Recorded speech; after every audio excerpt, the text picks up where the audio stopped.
Hello friends, अभी हमने पढ़े Rutherford's nuclear model of atom.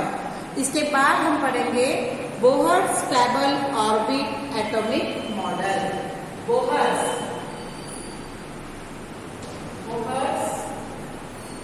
Bohr-stable orbit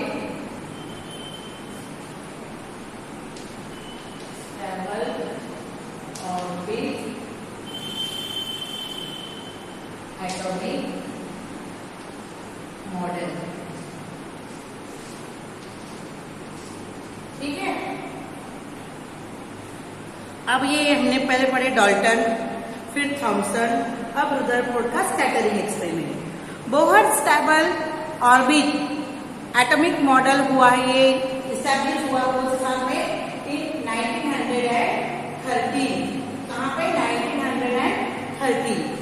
अभी 1913 में तो अब इनका नाम था, डैनिश साइंटिस्ट थे ये, Niels Bohr, explain the stability of atom by putting 4 stable orbit atomic model. अब स्टेबिलिटी उन्होंने बताई है कि उसका एक उन्होंने एटॉमिक मॉडल बताया।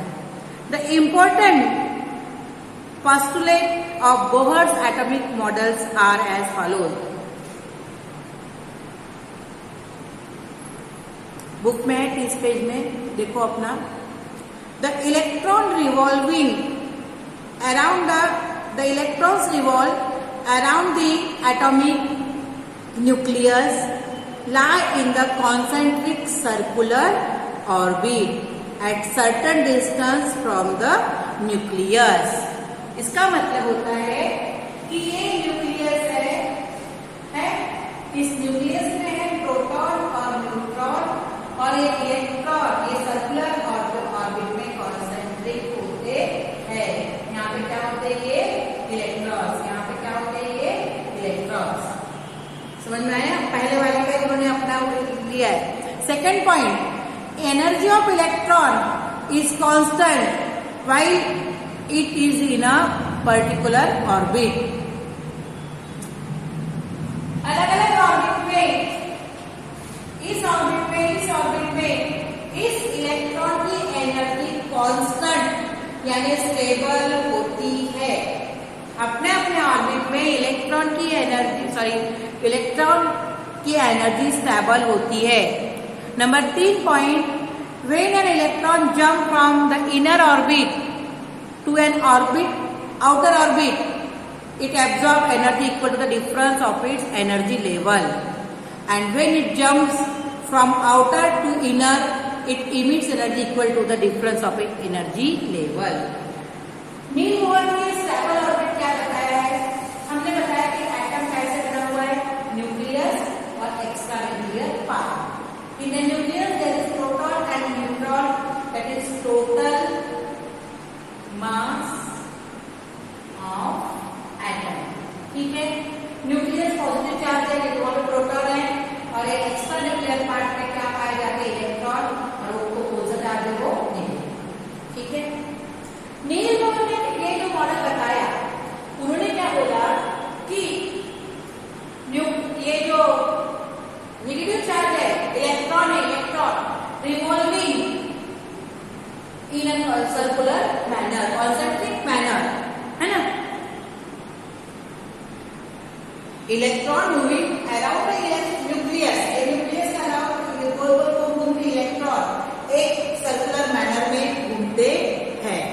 दूसरा है, और डिस्टेंस मेंटेन है at the certain distance from the nucleus. ऐसे जैसे ये न्यूक्लियस है और ऐसे पास में नहीं घूमते, उनका एक डिस्टेंस होता है, अलग अलग शेल का, अलग अलग ऑर्बिट का डिस्टेंस होता है। सेकेंड पॉइंट देखो, energy of an electron is constant while it is in the particular orbit. जैसे ये पहला न्यूक्लियस है, ये पहला ऑर्बिट है, ये दूसरा ऑर्बिट है, ये तीसरा ऑर्बिट है। तो इस ऑर्बिट में जो इलेक्ट्रॉन है, उन जितने भी इलेक्ट्रॉन है उन सबकी एनर्जी कैसी रहेगी? सेम। नंबर दूसरे वाले ऑर्बिट में जितने भी इलेक्ट्रॉन है उनकी एनर्जी कैसी रहेगी? सेम। नंबर 3 वाले में जितने इलेक्ट्रॉन है उनकी सबकी एनर्जी कैसी रहेगी? एक जैसी। यानी अलग अलग पहले ऑर्बिट में, दूसरे ऑर्बिट में, तीसरे ऑर्बिट में रहने वाले इलेक्ट्रॉन की यानी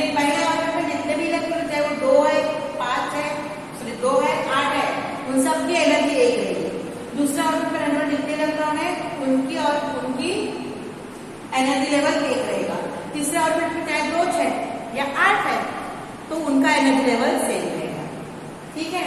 परंतु कभी कभी ये आउटर ऑर्बिट है और ये वाली जो है ये कौन सी ऑर्बिट है, इनर। अगर इलेक्ट्रॉन यहां से यहां जाता है तो क्या होगा, वो उतनी एनर्जी गेन करेगा जितनी इसके पास थर्ड ऑर्बिट की है। अगर ये इलेक्ट्रॉन यहां से इनर में आता है तो क्या करेगा, वो एनर्जी इसके लेवल की एनर्जी गेन करेगा, पाएगा, और जो एक्स्ट्रा एनर्जी वो क्या करेगा, छोड़ देगा, ठीक है। तो ये हो गया absorb energy equal to the difference of its energy level. अगर ये सेकंड ऑर्बिट से थर्ड ऑर्बिट पे जा रहा है, ये सेकंड से थर्ड में जा रहा है, अब थर्ड की एनर्जी लेवल ज्यादा है तो उतना कितनी ज्यादा है, वो जो डिफरेंस है उसको एब्जॉर्ब करेगा, ठीक है। और दूसरे से पहले में आ रहा है तो क्या, jump from outer orbit to inner orbit, emit उतनी जितनी उसने एब्जॉर्ब किया उतनी वो क्या कर देगा, इमिट करेगा, और एनर्जी लेवल पहले लेवल के जैसे करेगा। Some more atomic model were put after Bohr atomic model.